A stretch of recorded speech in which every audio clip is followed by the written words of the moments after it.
நினைக்கின்ற பொழுதெல்லாம் நிகரில்லா பக்தி ரசம் கொடுக்கின்ற சக்தி வேலும் நீ துதிக்கின்ற கணமெல்லாம் இனிக்கின்ற இதயம் தன்னை அழைக்கின்ற வெற்றி வேலும்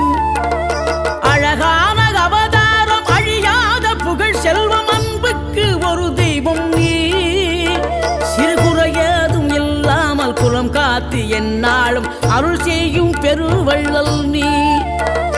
மலைதோறும் படை வீடு இருந்தாலும் முருகாயன் மனவீடு வந்து அமர்வாய் நீ மயிலேறி விளையாடி சுவையான தமிழ் பாடல் கனிவோடு தந்து அருள்வாய் கனிவோடு தந்து அருள்வாய் ஆறுபடை வீடும் அருள் வழங்கும் முருகா அருகே நீ ஓடோடிவா மூவிரண்டு முகம் ஜொலிக்க